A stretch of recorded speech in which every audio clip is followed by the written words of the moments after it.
Cette conférence va maintenant être enregistrée.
Bonjour à tous. Écoutez, on va commencer ce webcast. Je vais laisser la main à Anthony Fuchs pour démarrer. Donc, on sera deux à présenter aujourd'hui, Stéphane Betterval et Anthony Fuchs. Anthony, je te laisse la main pour le début. Bonjour à tous. Donc merci d'être présent là pour ce webinaire sur voilà comment on est un projet à terme dans les délais imposés. Donc comme Stéphane le disait, on va être deux à intervenir. Donc Stéphane, ingénieur avant-vente aujourd'hui chez AS3D, qui vous fera la présentation derrière de comment fonctionne Manage. Et du coup, moi, Anthony Fuchs, voilà, d'une part, je répondrai à vos questions sur le chat s'il y en a, sachant qu'il y aura un temps prévu en fin de présentation en fonction de l'heure à laquelle on termine pour pouvoir répondre à l'oral aux questions. Donc voilà un petit peu sur qui aujourd'hui vous aurez en présentation. L'agenda de cette présentation, donc d'une part, ça va être de contextualiser aujourd'hui pourquoi on va parler de comment gérer les projets, quelles propositions en fait on vous fait aujourd'hui au niveau de l'offre de valeur.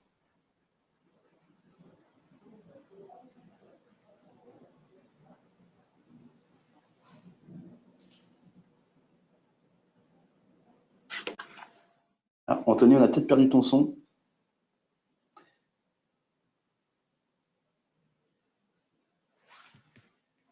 Pour l'expédition ou pour les achats.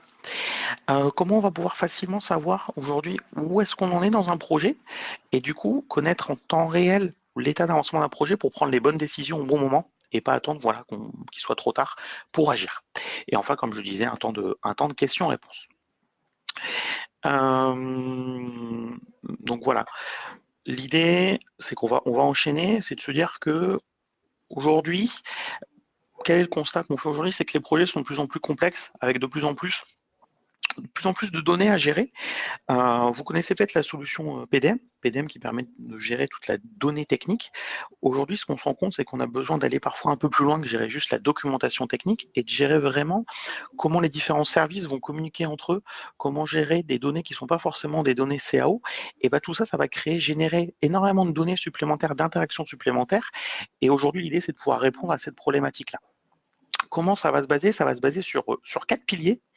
4 piliers qui vont permettre aujourd'hui de pouvoir gérer ces éléments-là. On va avoir le premier pilier qui va être le fait de pouvoir optimiser les projets. C'est de se dire aujourd'hui comment je vais pouvoir optimiser mes ressources, comment je vais pouvoir faire en sorte de répondre d'être en temps réel, de savoir comment je suis sur mes projets. Donc ça va permettre d'avoir en fait de pouvoir anticiper également et piloter aujourd'hui la gestion de mes projets.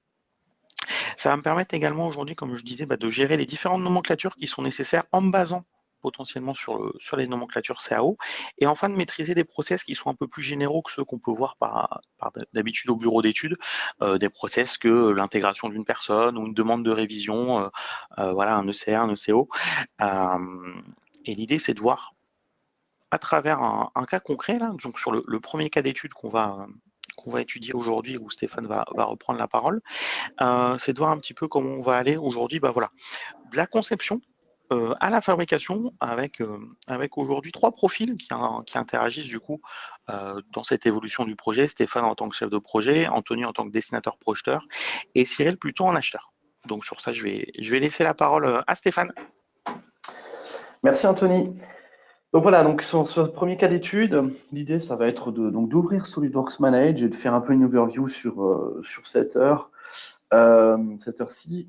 Voilà, donc en naviguant à travers les différentes briques que SolidWorks Manage permet de gérer et qui ont été présentées juste derrière par Anthony hein, sur ces 4 briques principales.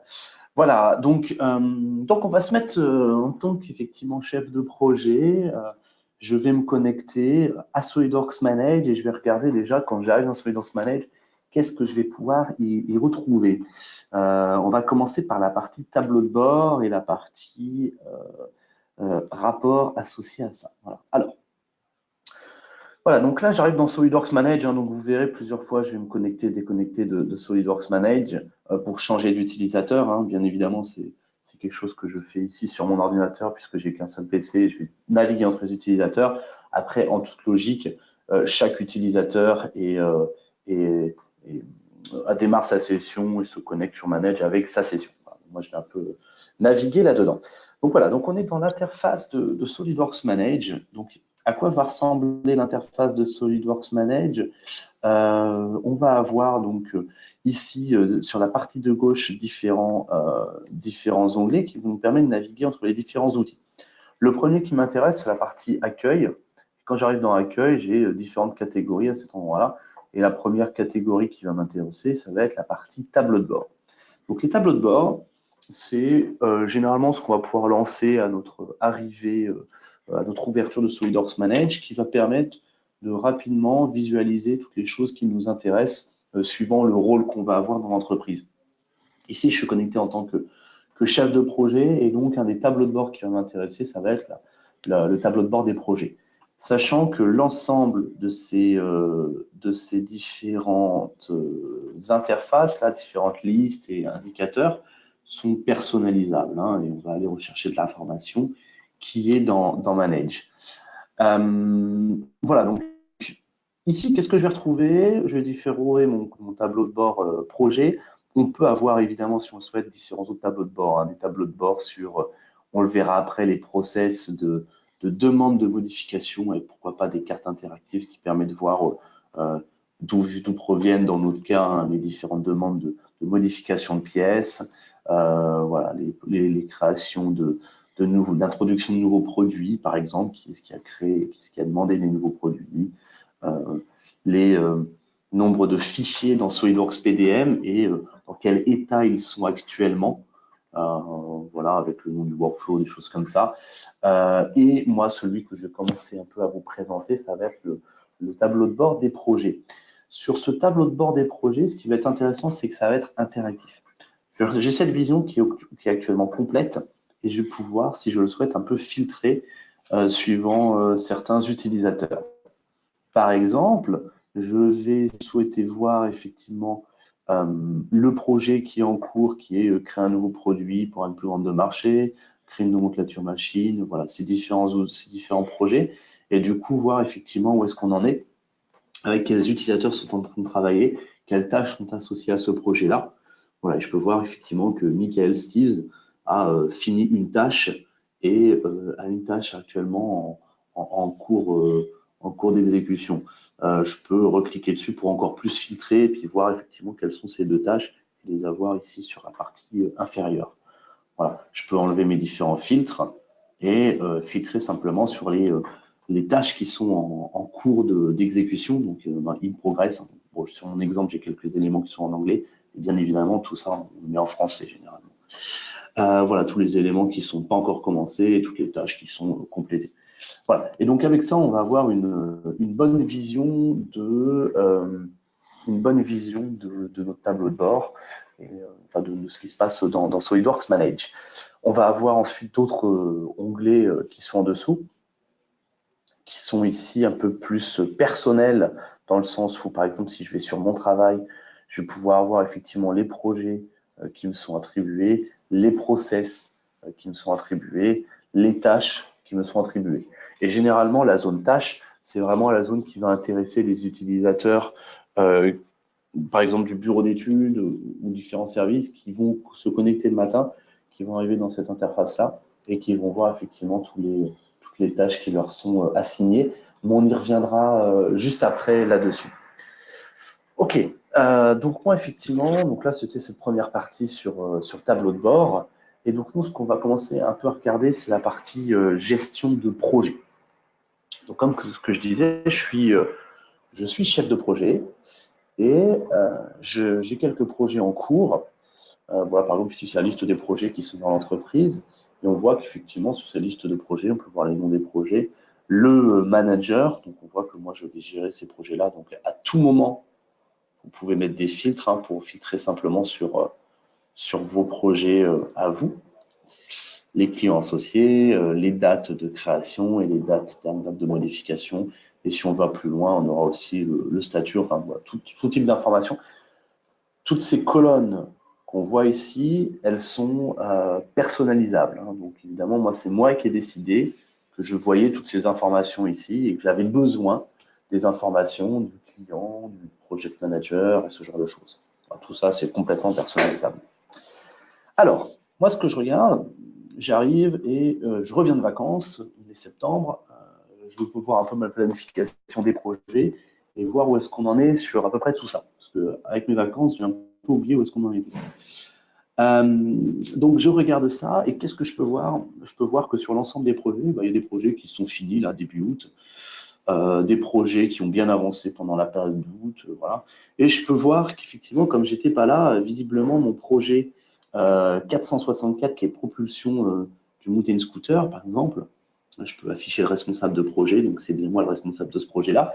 Je peux voir qu'effectivement, on est un peu à la bourre par rapport à la date d'aujourd'hui. Hein, on a l'avancement qui est dans la barre noire sur la durée du projet qu'on s'est défini avec une deadline aux alentours du 7 octobre, hein, entre 7 et 14 octobre. Et je peux voir qu'effectivement, je suis un peu en retard. Et à côté de ça, je vois que j'ai un collègue qui s'appelle Dave, qui lui a bien avancé sur un projet et il est à l'inverse pas mal en avance. Et donc, je vois qu'effectivement, c'est le projet 004. Donc, qu'est-ce que je vais faire ici? Je vais voir s'il n'a pas des ressources sur ce projet-là qui peuvent être un peu réutilisées et retravaillées plutôt sur le projet 464. Afin de continuer d'avoir plus de ressources et de rattraper le retard. Donc, à noter hein, qu'à cet endroit-là, on peut très bien aussi s'amuser si on voit qu'effectivement ce projet-là, on va être à la bourre, au projet 5, le décaler et réordonner les différents projets qui sont en cours. OK, donc je vais faire fermer. Je vais aller voir le projet 004. Je vais aller voir dessus. Donc, je double-clique, j'arrive dans la vue de ce projet. Je peux aller dans une première catégorie qui s'appelle la catégorie planning. Et effectivement, je peux regarder les ressources associées à la partie design. Et donc, qu'est-ce que je vois ici? Je vois que, par exemple, si je vais sur la partie design, on a trois personnes d'ingénieurs.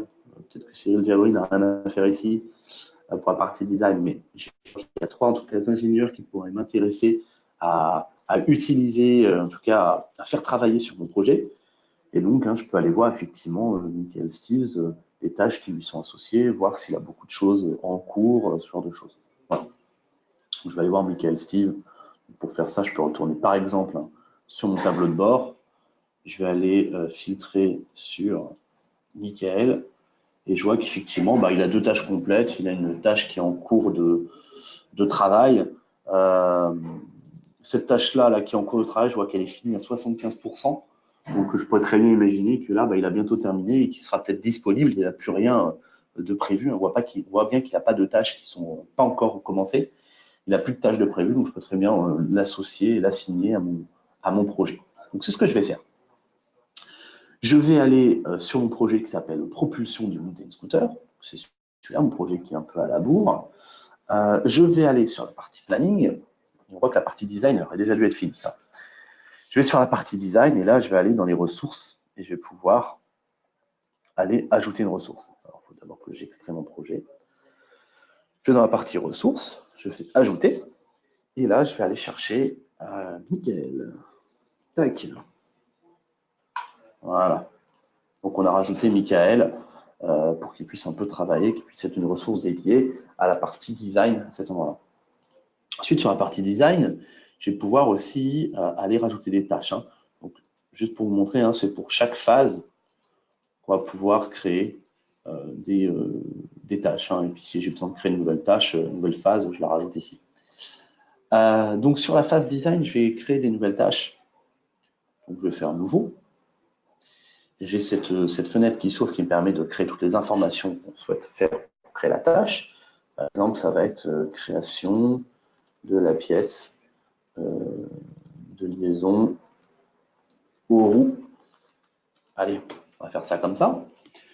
Par exemple, on va allouer du temps. Je pense que c'est quelque chose qui est plutôt rapide à faire, hein. On va dire que c'est 2 heures.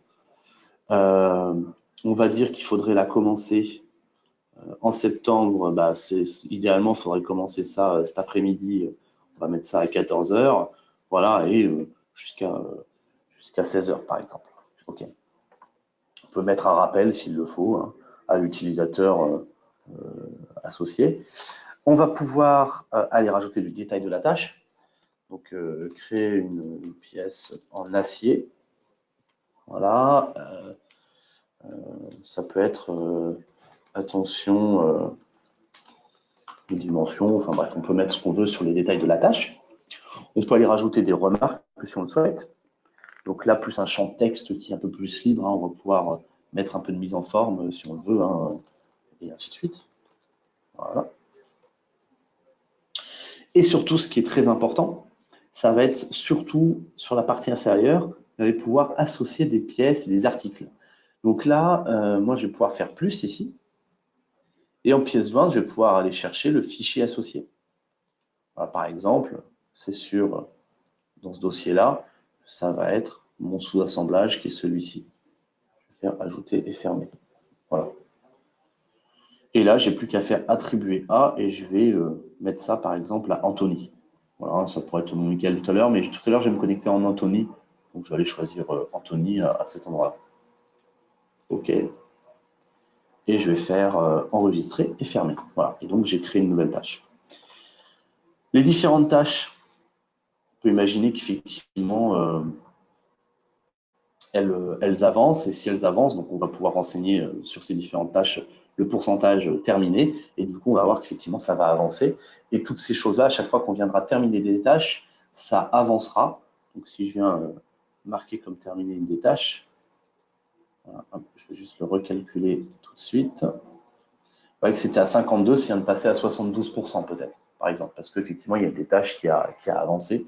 Et du coup, le pourcentage d'avancement sur la partie design, effectivement, a avancé, ce qui fait que le pourcentage de notre projet complet a avancé. Et ça permet effectivement de continuellement avoir une bonne visibilité sur l'avancée des différents projets en complétant les tâches associées. Voilà là-dessus, donc je vais créer en plus une autre tâche qui sera par exemple la partie, peut-être une partie rapport ou autre chose. Donc on va s'en créer une nouvelle, hein.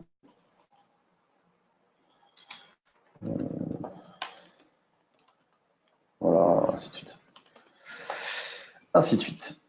Faire un rapport projet que je vais laisser à moi. On va faire enregistrer, fermer. Et on va se créer aussi un nouveau projet, une nouvelle tâche, pardon, qui va être faire. Hop. Alors, je ne vais pas la mettre à cet endroit-là, pardon. Je vais la mettre sur Assembly. Je vais créer une nouvelle tâche qui s'appellera création de la nomenclature d'expédition. Voilà. Et ça, je vais l'attribuer à Cyril Jabri. OK. Voilà. Et encore une fois, hein, pareil, je peux mettre effectivement l'assemblage associé, ce genre de choses. Ce qu'on va faire ici. Voilà. Projet 6. Et on vient choisir celui-là. Ajouter, fermer. Voilà. Donc là, j'ai fait toutes mes tâches pour mon différent projet. Les différents utilisateurs auront accès à ces différentes choses. Hop, on enregistre et on archive. Voilà, donc qu'est-ce qu'on a vu sur cette première étape? On a toute une partie de gestion de projet, on va pouvoir gérer les étapes, les échéanciers, les jalons de projet avec les différentes phases, hein, qu'on vient mettre en place, hein. Sur ces différents projets, je n'ai pas forcément montré cette partie-là, mais on va pouvoir effectivement afficher les ressources associées directement dans le Gantt, dire les différentes étapes qui doivent forcément se suivre ou qui peuvent être créées en parallèle. Et effectivement, dernière petite chose que je vais montrer quand même qui est intéressant, c'est si je réouvre ce projet, que je vais dans le planning, vous avez aussi une notion de calendrier. Et donc, cette notion de calendrier, c'est intéressant parce qu'effectivement, ça vous permet de voir effectivement sous forme de calendrier les différentes tâches associées aux différents utilisateurs. Et de voir qu'effectivement, sur la semaine en cours, aujourd'hui, voilà, on est là à cet endroit-là, on voit qu'effectivement, il y avait ces tâches-là qui devaient être faites sur ces différentes dates. Voilà. Et donc, chaque utilisateur a son aussi calendrier en interne dans SolidWorks Manage. OK, revenons là-dessus. Donc ça, c'était pour la partie gestion de projet.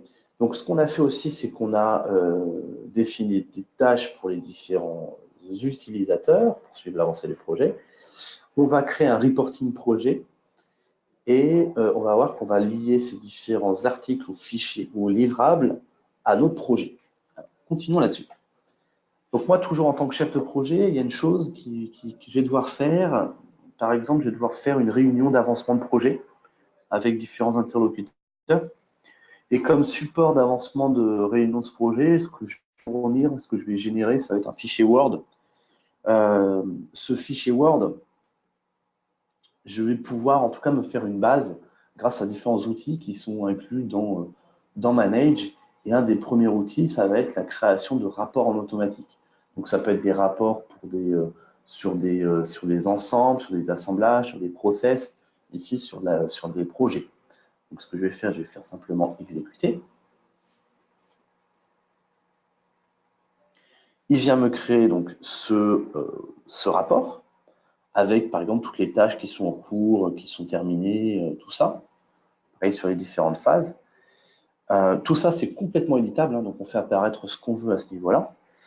Et on sait ressortir toutes les informations qui sont dans notre projet. Et donc ça, je vais exporter ça au format, par exemple, docx. Hop, un seul fichier, on fait OK. On vient l'enregistrer CR 13 septembre. On va faire enregistrer. Voilà, ça nous crée un document Word. Et donc ce document Word, si jamais il y a besoin, hein, j'ai possibilité d'aller le compléter. Peut-être que ça va être quelque chose que je vais compléter lors de ma réunion, par exemple. Je l'enregistre. Et une fois qu'il est enregistré, ce rapport Word, je vais pouvoir, dans mon projet, l'associer dans les fichiers joints. Voilà, je me suis fait une petite catégorie compte rendu. Je vais pouvoir ajouter un fichier et je vais pouvoir aller chercher le CR du 13 septembre. Voilà. Vous voyez qu'automatiquement, il est allé codifier aussi mes différents documents que j'intègre dans SolidWorks Manage. Donc pareil, cette codification, on va pouvoir la gérer un peu comme on le souhaite. Et l'intérêt de tout ça, c'est que vous centralisez l'ensemble des informations qui font vivre votre projet au même endroit dans SolidWorks Manage, donc dans cette zone-là. Donc que ce soit le planning, que ce soit les fichiers liés, donc là j'ai mis des fichiers Word, donc ça peut être des articles, ça peut être des choses comme ça. On va le voir juste après la nomenclature. Hop, celle-là, je vais la laisser pour l'instant. Toutes les tâches associées, hein, je les retrouve évidemment à cet endroit-là. Hein, donc je peux afficher aussi les tâches terminées. Je peux avoir ça sous forme de panneau des tâches, plus sous forme de Kanban. Les délivrables, hein, s'il y a des délivrables associés, et puis autant de catégories souhaitées que je peux rajouter ici qui sont personnalisables. Voilà. Voilà là-dessus.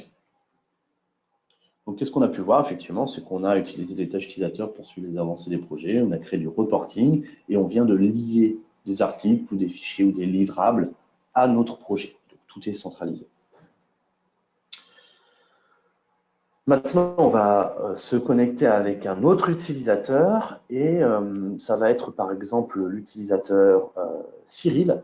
Et Cyril, qu'est-ce qu'il va devoir faire ici? C'est qu'il va aller créer donc, la nomenclature d'expédition et pour créer cette nomenclature d'expédition, il va devoir rajouter certains articles. On va faire ça tout de suite. Alors, on se déconnecte. Tac, il faut que je me déconnecte de Manage. Et là, je me reconnecte.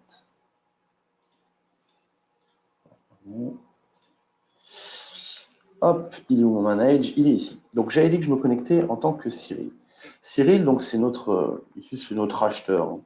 Donc, c'est lui qui s'occupe de faire les différentes nomenclatures.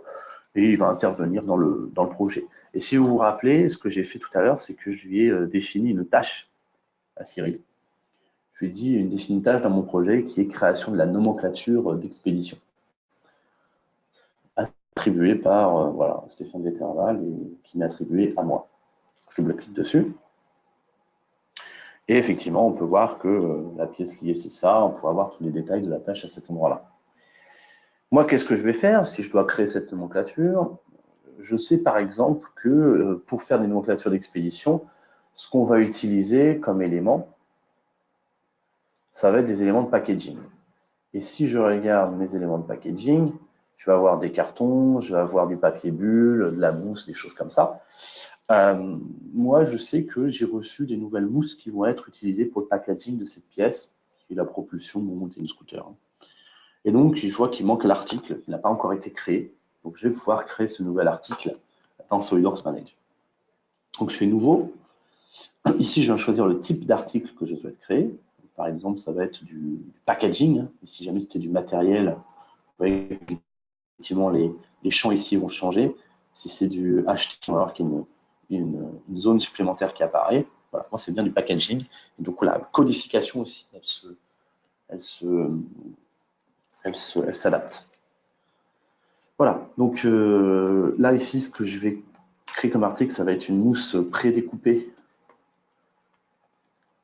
pour une moteur de propulsion, par exemple. Voilà. La personne qui me fournit ça, ça va être SolidWorks Internal comme supplier. Le supplier part number, on va lui mettre le numéro qui nous a envoyé du supplier part, enfin de ce part number qui est défini par ce fournisseur.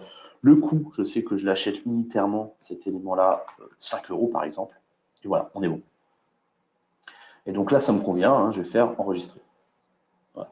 Ah, ces petites choses qui manquent, qui manque une image. Donc là, ce que j'ai possibilité de faire, c'est d'aller ici charger une image. On va prendre cette image-là, par exemple. Super. Petite chose à noter, c'est qu'effectivement, sur tous ces articles qu'on est en train de visualiser, on va avoir des notions de révision. Hein. Donc, on peut les faire évoluer dans le temps, ils vont peut-être évoluer, et on garde l'historique de tous ces éléments. Voilà, donc là, je suis en révision A01, parce que j'ai fait une révision mineure qui rajoute l'image. Voilà, toutes ces choses-là, on sait le tracer. Une fois que j'ai fait ça, je vais devoir constituer ma nomenclature d'expédition. Donc, je vais dans BOM pour les nomenclatures et je vais créer une nouvelle nomenclature. Je fais nouveau. Je vais choisir comme type de nomenclature une nomenclature d'expédition. Je vais lui donner un nom. BOM pour expédition propulsion mountain scooter. Voilà, je sais que ça va être envoyé, hein, je vais mettre n'importe où, chez Protolab par exemple, à l'adresse Intel et ainsi de suite.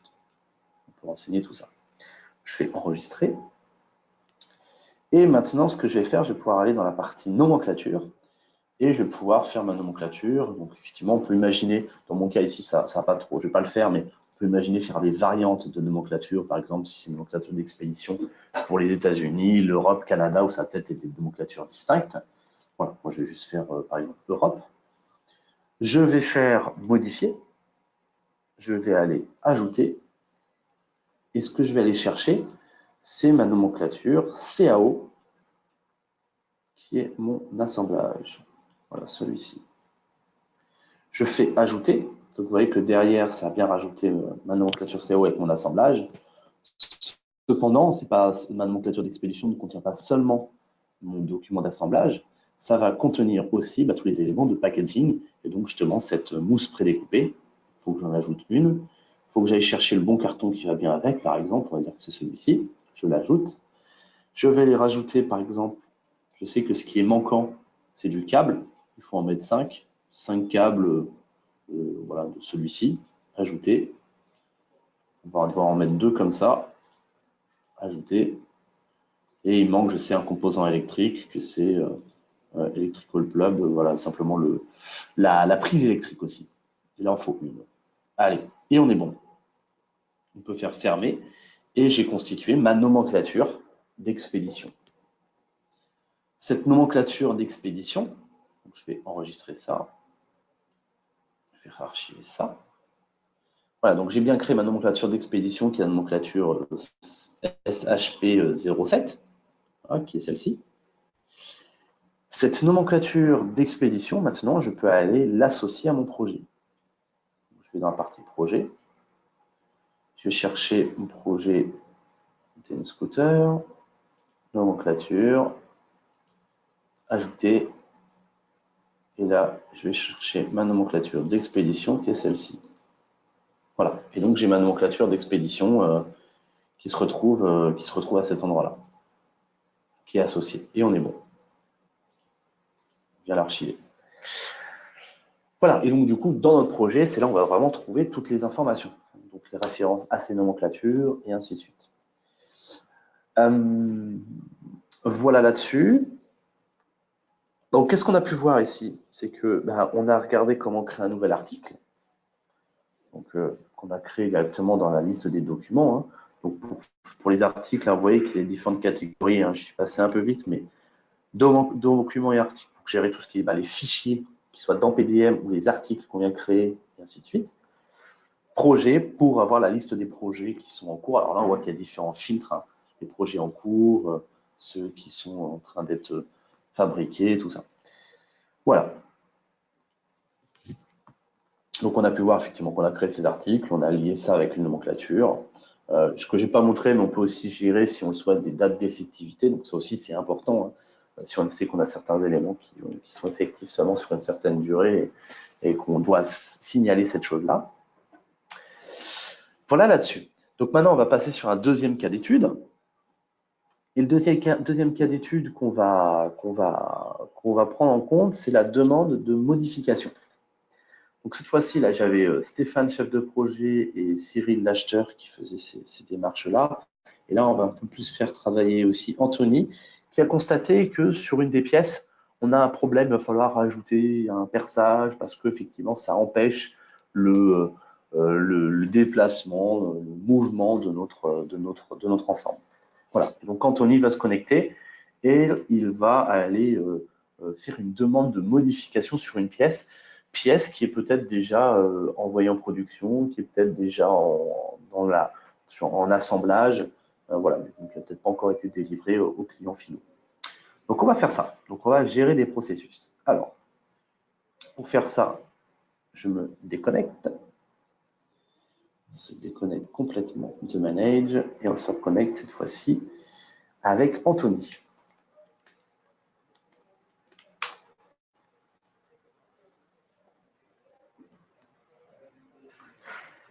Voilà, alors Anthony, pareil, hein, il arrive là-dessus, il voit les tâches qui lui sont associées encore une fois, hein, donc création de la pièce de liaison des roues, tout ça.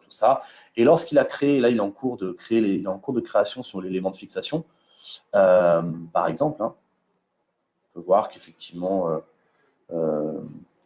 là-dessus, je ne sais pas, il est en train de travailler dessus, et puis il voit que lorsqu'il travaille là-dessus, qu'est-ce qu'il peut voir? Il peut voir qu'il y a un petit souci sur une des pièces. Il va poser problème avec ce nouvel élément de fixation. Donc, il va faire une demande de modification. Et ça, qu'est-ce que c'est? Ça va être un processus qui va initier. Parce que ça va peut-être impacter les achats, ça va impacter l'atelier. Peut-être qu'il faut vérifier qu'effectivement, ça ne soit pas trop cher en coût, que ça soit faisable techniquement. Et peut-être qu'il va falloir modifier notre pièce. Ça va impacter un processus, différents services dans la boîte. Et donc, ce que je vais faire, je vais lancer ce processus. Donc, je vais dans la zone processus. Et ici, moi, par exemple, j'ai deux processus que je peux. J'ai trois processus en tout, dont deux qui m'intéressent. Un qui s'appelle Engineering Change Request, ECR, et un qui s'appelle Engineering Change Order, ECO. L'ECR, c'est une demande de modification qu'on va faire.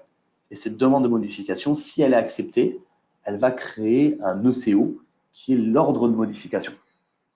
Voilà. Donc, on commence par notre ECR. On va faire un nouveau. Donc, c'est demandé par effectivement Anthony. Anthony qui est en interne, qui est au design, qui est situé par exemple, alors voilà, hein, j'ai plein de pays, mais si vous aviez vu, hein, il y avait une petite carte avec d'où provenaient les demandes de modification. Ça peut être intéressant si jamais vous avez vos produits qui sont exportés partout dans le monde et savoir justement d'où vient d'où vient cette demande et est-ce que c'est quelque chose qui va toucher le marché américain, le marché européen, ce genre de choses.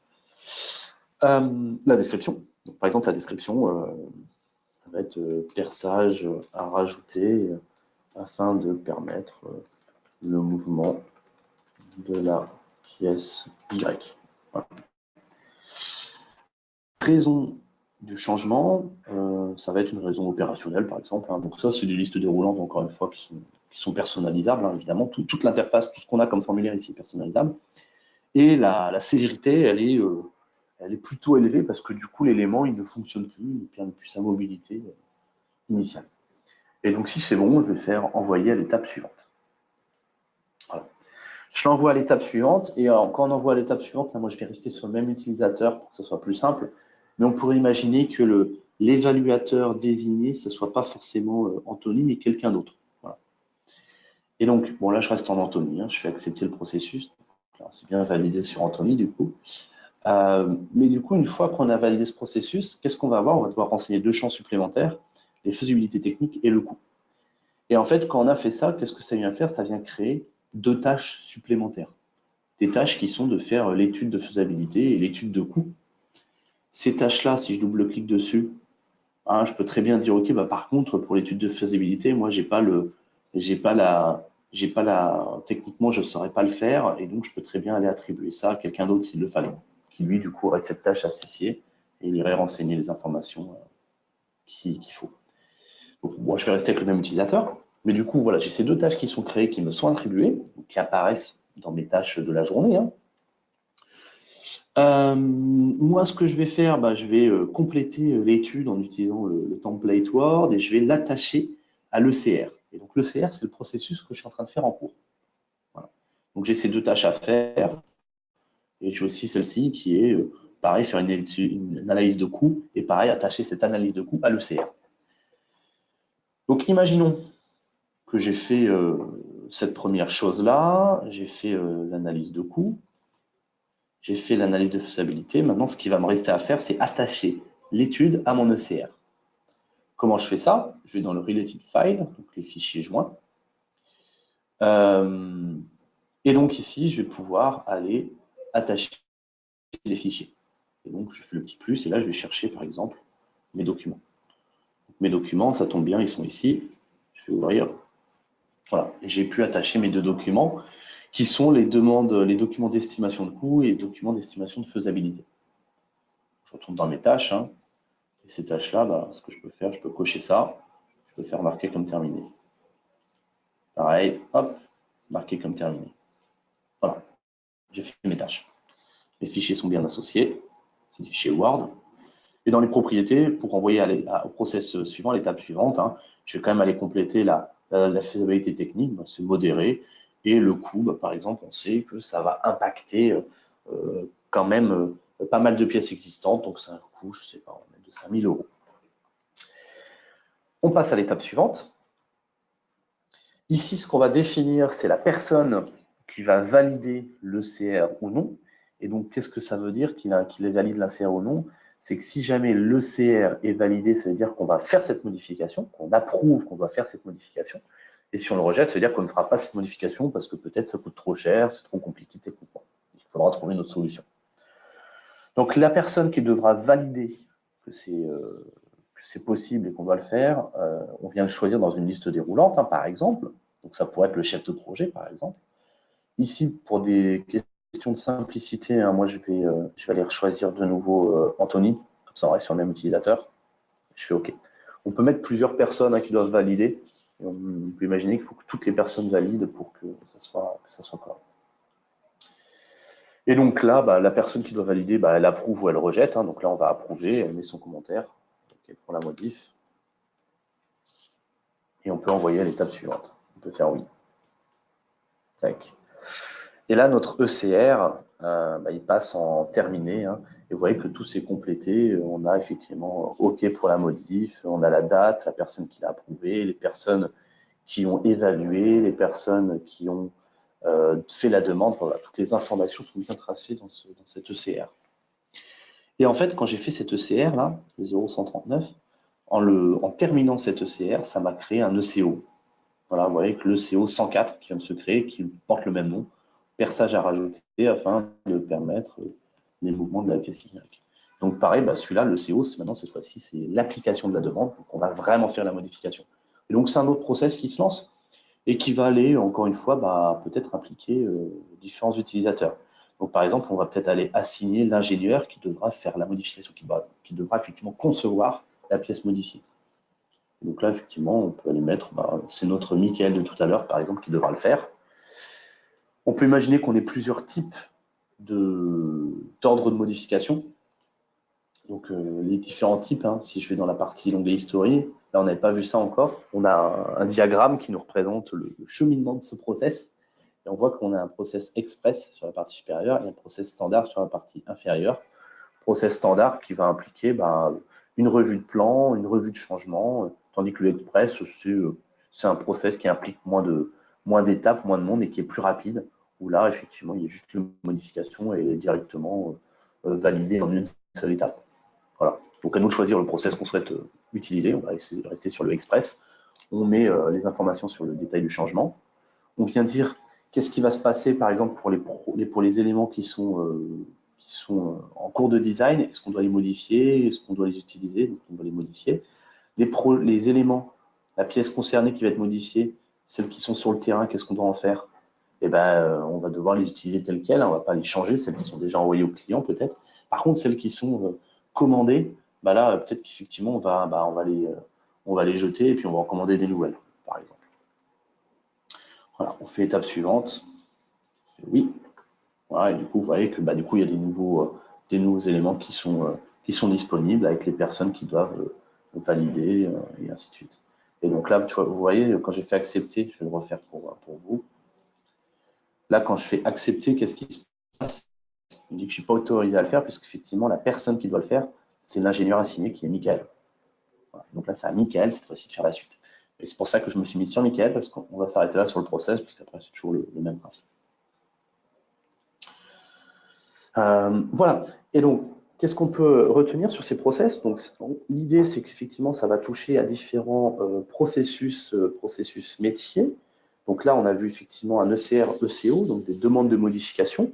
Mais ça peut être effectivement des process qui vont être des demandes de création de nomenclature. Voilà, ça va être des process qui vont faire qu'on va demander une étude de simulation, un process qui va demander, je ne sais pas, la création d'un rapport de contrôle dimensionnel. On peut imaginer différents process qui viennent impliquer des services, peut-être des services achats, mais des services peut-être en dehors du bureau d'études. Donc on a vu qu'on pouvait associer effectivement les articles et les fichiers concernés, on vient activer les approbateurs et les tâches utilisateurs. Et une chose qu'on n'a pas montré aussi, avec PDM, on a des workflows dans PDM qui sont plus orientés bureau d'études. On peut imaginer que des process soient automatiquement créés via les workflows PDM. Sur que l'utilisateur du bureau d'études, à un moment donné, il change l'état en besoin de simulation. Et ça va peut-être créer un process dans Manage aussi, qui viendra demander au responsable simulation d'aller associer quelqu'un à cette tâche-là, d'aller fournir un rapport de simulation avec une note de calcul, ce genre de choses. Donc voilà sur cette partie gestion des process, on a vu nos 2 cas d'études sur SolidWorks Manage. Voilà, donc désormais, on va peut-être laisser place aux questions avant de parler de la suite. Peut-être que Anthony, tu veux parler tout de suite du prochain événement? Ouais, On passe aux questions, c'est peut-être plus comme ça. Noter la date et après je pense qu'on laissera le temps aux questions si chacun veut poser des questions. Donc juste voilà le 11 octobre du coup sur le même principe. Là un webinaire sur plutôt comment aujourd'hui automatiser tout ce qui est la conception de vos produits standards. Donc ça va passer par soit un configurateur commercial qu'on va pouvoir mettre en place pour les clients ou autres, pour vous permettre d'automatiser la création de vos 3D, mais au-delà de ça, tout ce qui va suivre, notamment la documentation de fabrication, les rendus, les devis, pour vous permettre de gagner du temps et vous dégager du temps pour l'innovation de vos produits. Donc voilà un petit peu quelle sera la thématique du prochain webinaire. Donc je pense qu'il nous reste quelques minutes là. Si on a des questions, je vous invite à les poser sur le chat.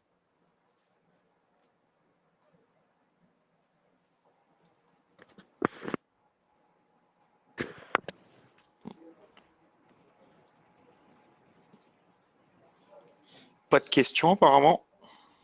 Ok, très bien.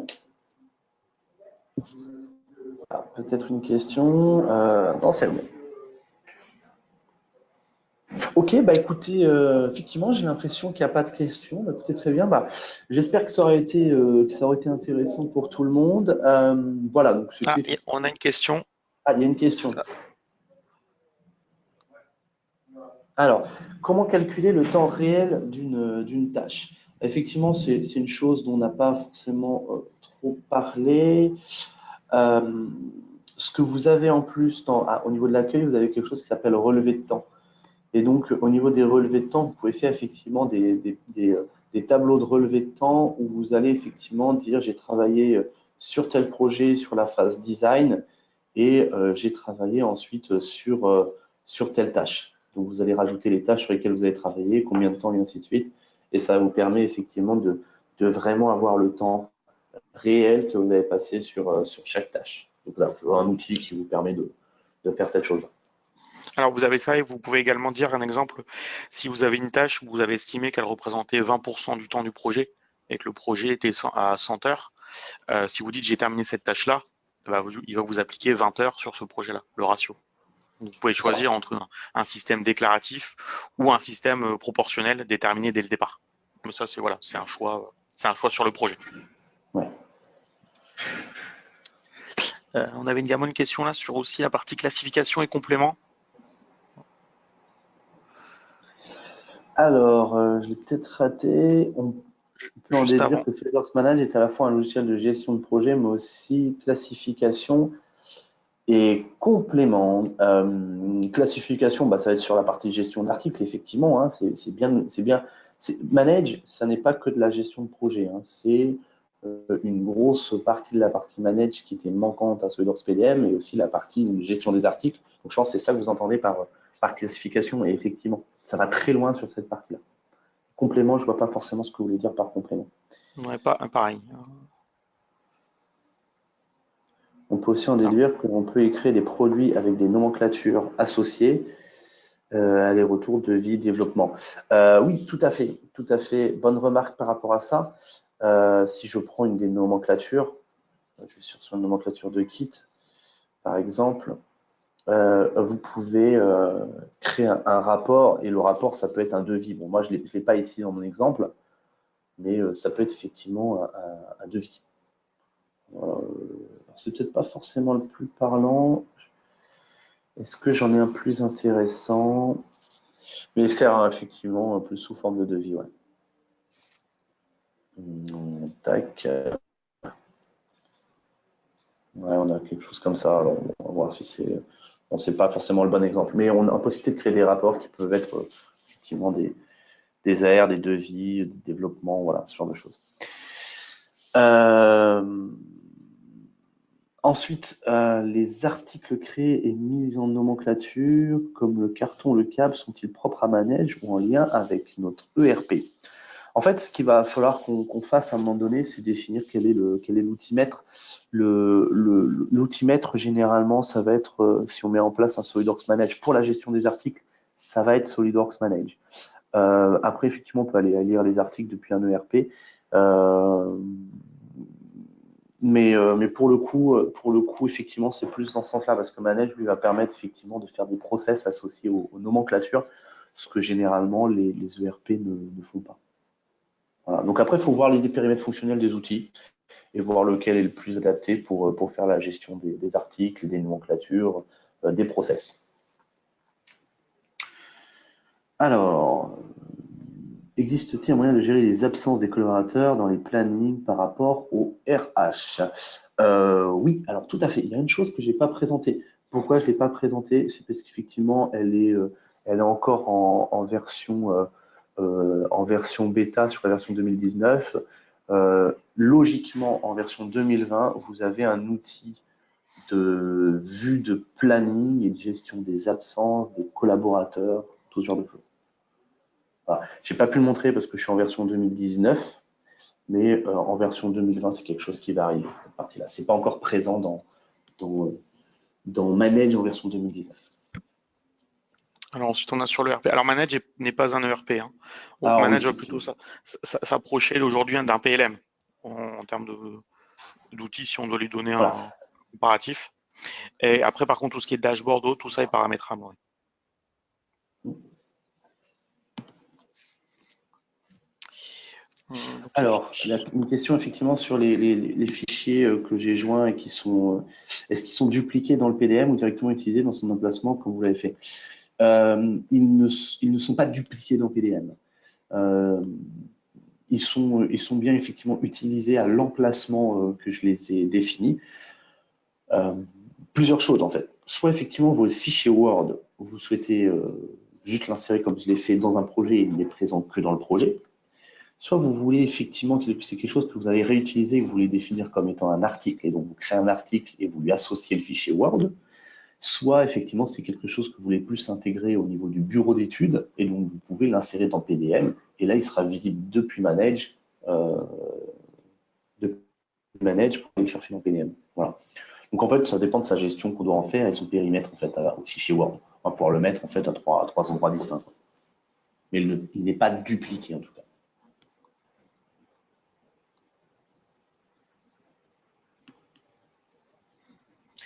Alors la question est, peut-il donc être lié à un ERP? Oui, évidemment. Évidemment, il peut être lié à un ERP. Comment cela se passe-t-il lors d'une modification de nomenclature d'assemblage?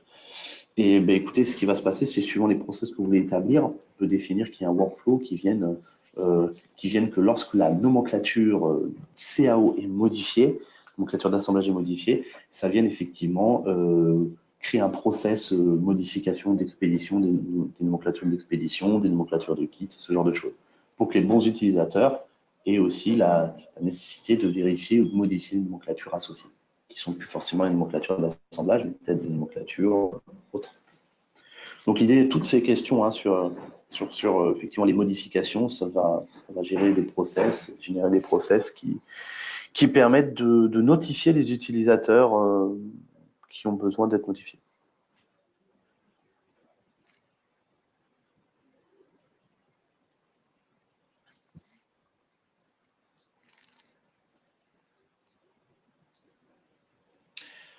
Alors la question, comment fonctionne l'exportation de nomenclature d'assemblage sur Manage? Importe-t-il toutes les pièces d'assemblage complexes? Exemple, un assemblage contenant des sous-assemblages. Oui, alors tout ça, on paramètre comment on veut récupérer effectivement ces différentes nomenclatures. Moi, c'était peut-être, je ne sais pas si c'était le cas. Est-ce que j'avais des sous-ensembles? Mais si vous avez des sous-ensembles, oui, on peut récupérer jusqu'au sous-ensemble. Tac, c'était celui-là. Vous voyez ici, là, j'ai ma nomenclature CAO avec effectivement les sous-ensembles associés.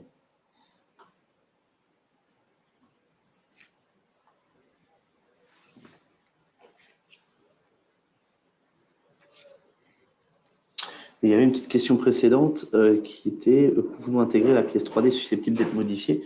Oui, tout à fait. Vous pouvez à tout moment à une tâche ou chaque élément, vous pouvez associer effectivement la pièce 3D susceptible d'être modifiée.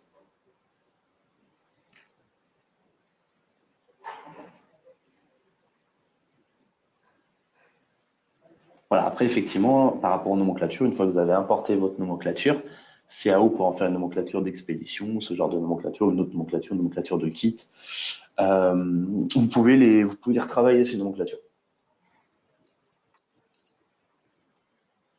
Donc les réordonner, enlever certains éléments, tout ça, quoi.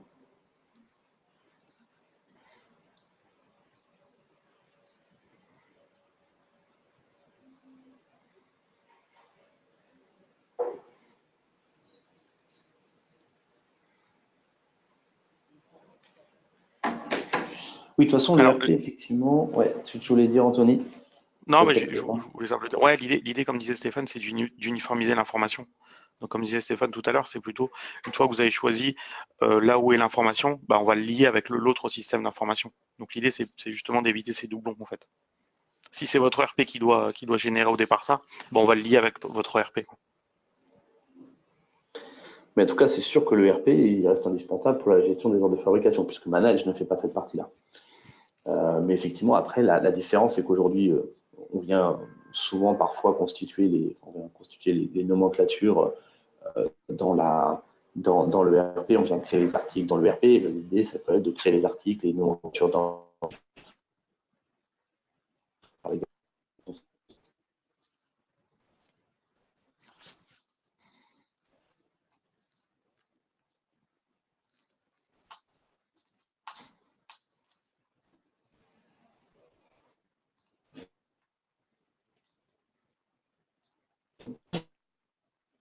Euh,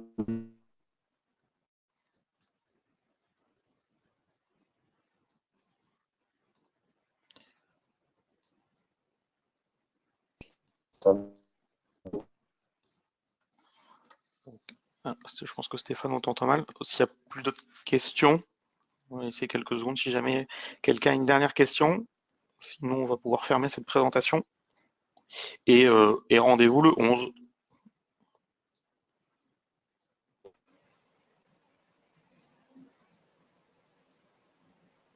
Ah, une dernière question. Alors, est-il possible de faire valider des tâches ou autres par courriel? Pas pour l'instant. On sait effectivement envoyer des courriels, mais pour l'instant, effectivement, il faut aller dans l'outil Manage. Voilà, donc effectivement, désolé, j'ai vu que mon son avait coupé à l'instant, mais je me suis assez reconnecté. Et donc, ce que je disais, effectivement, si vous reste des questions, on sait que Manage, c'est un produit qui est assez complexe. Et via vos questions, on voit que les notions d'ERP, Manage et tout, voilà, faut définir les périmètres fonctionnels, il faut aller peut-être un peu plus loin là-dessus. Donc, par rapport à ça, si jamais vous voulez aller plus loin, n'hésitez pas à contacter donc l'ingénieur commercial de votre secteur et comme ça, effectivement, on pourra répondre plus en détail à toutes ces questions et aller un peu plus loin sur le périmètre fonctionnel de Manage si jamais ça vous intéresse. Voilà, eh ben, écoutez, on vous remercie, Anthony et moi, et on vous souhaite du coup une bonne journée. Bonne journée à tout le monde. Au revoir. Au revoir.